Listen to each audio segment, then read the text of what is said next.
Hello, young artists. We've been learning about shapes, two kinds of shapes.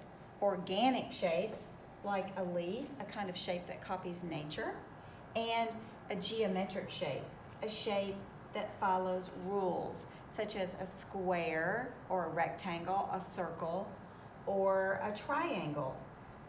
I've made lots of geometric shapes in this drawing and then filled it in with nature kinds of shapes or organic shapes. Today we're going to take geometric shapes and organic shapes and draw them into a landscape.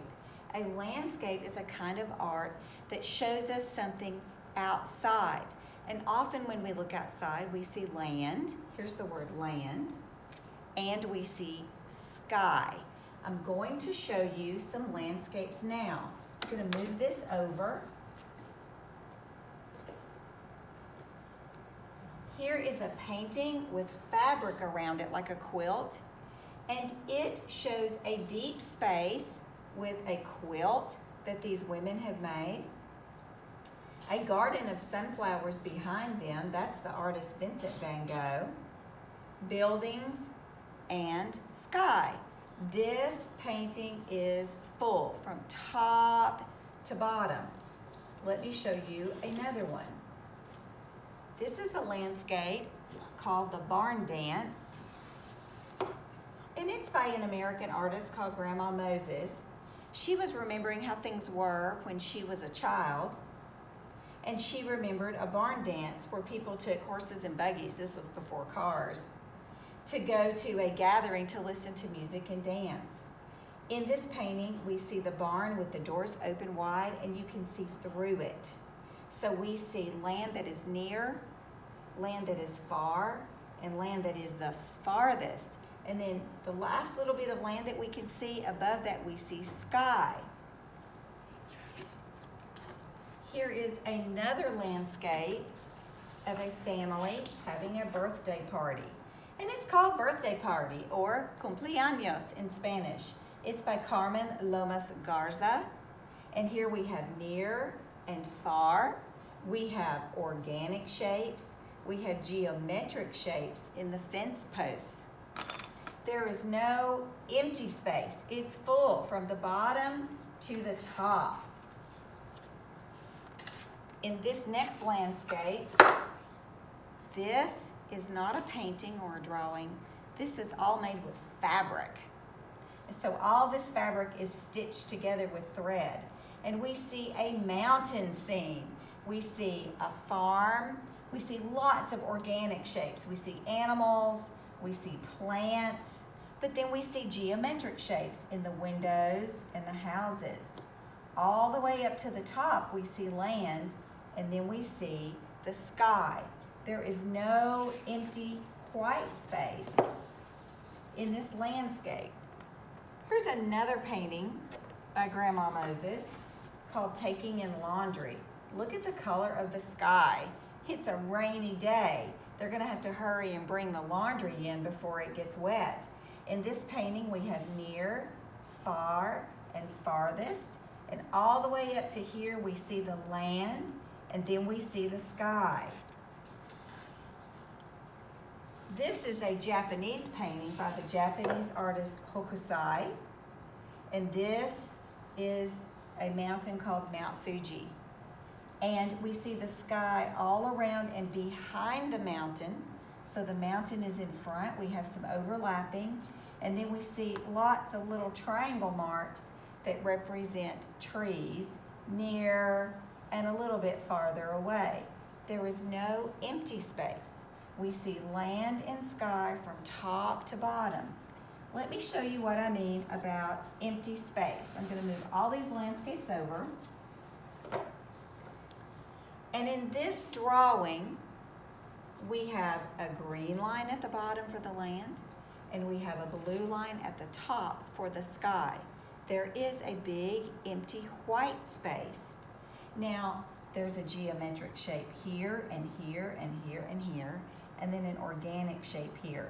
And I want you to notice this shape for the tree, for the leaves on the tree, is really, really skinny. And I want to show you another way to do that.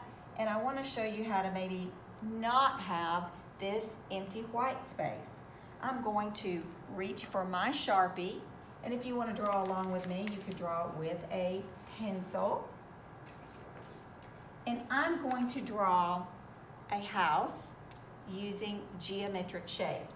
So I'm going to make a house kind of right here in the middle. I'm going to go down, and here's a little trick. I pick up my marker. I know I want to go this way, but I'm going to pick up my marker first to make sure I get a nice corner when I draw this. If I go too fast, I'll make it round, and it'll look kind of like a piece of toast instead of a square or a rectangle. Now I'm going to go back to the top and go over, and I'm resting my hand right here so I can kind of relax, and it helps me draw a straight line. Uh-oh, I went a little too wide, so I'm going to close that space. So now I have a square. I'm going to make a triangle on top for a roof. I'm going to add a door. I'm going to go up. I pick up my marker. Now I set it back, and then I go down. And some people make a window really high. The window is in line with the top of the door. So I'm going to make a window right there. I can give it a little detail like that. And I know everybody wants the doorknob, so there you go, there's the doorknob. I haven't drawn any land yet. My house, made of these geometric shapes, is just floating. I don't really have a landscape yet. I'm going to add a house, and the house is going to be next to the tree, and the tree is going to be next to the house, and it's going to be really big. So I'm going to draw it like that. I want this to take up space, so I have two lines. And then at the bottom, I want to make it a little bit curvy. That helps make the tree trunk look round. And then for the top, I'm going to make a big, organic nature shape. I'm going to close this, and this tree is going to go all the way off the page, like that. I made it really big. I'm going to make another tree over here, and I'm going to use a little trick. I'm going to make it smaller, and I'm going to make it higher up. And I'm not going to make a skinny tree. I'm going to make it really, really wide, like that. So now I've got geometric shapes and I have organic shapes, but I want to make land so it looks like a landscape, and I don't want that empty white space. I need to show some overlapping. So I'm going to just pretend I have x-ray vision. I'm going to start over here, and I'm going to make the land behind the tree, not below the tree. It'll look like it's floating in the sky. So I'm going to come over here. I'm going to skip a space. I'm going to go behind the house, and I'm going to curve this line a little bit. Here goes my x-ray vision, like that. And I'm going to go up. So the land is a little curvy. It's not flat.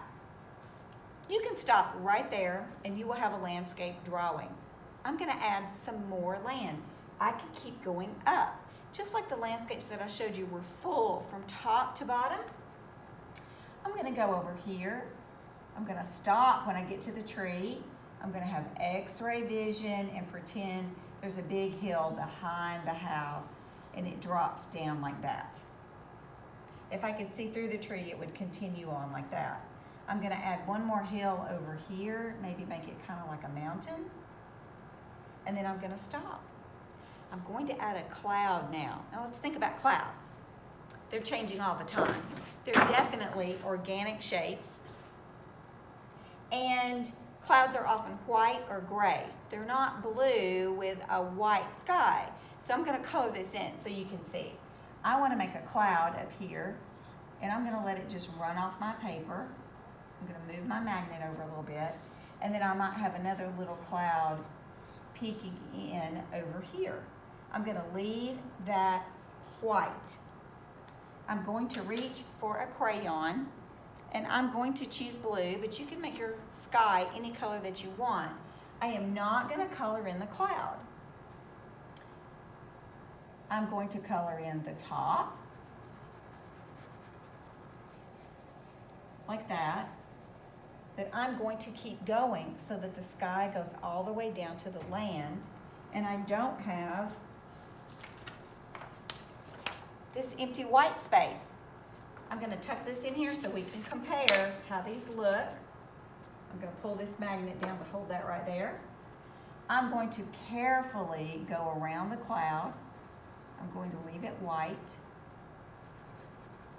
And I'm going to color all the way down to the land.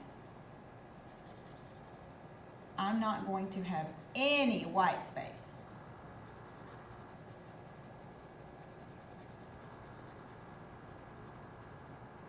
I'm coloring kind of lightly. I'm not pressing very hard, but I almost always hold the crayon at the bottom. If I hold it at the top and push too hard, it will break. It's only a stick of wax. So I have to take care of my crayons. Artists take care of their tools. I got a little bit of blue into where my tree will be, but that's okay, I'll color it later. I'm not gonna color the whole thing, but I just wanted to show you a way to create a landscape today. I keep knocking everything off, that's all right. And I wanted to show you how to maybe change the way you draw so that you don't have that white space right there. We'll practice some more later. I'll see you later, young artists.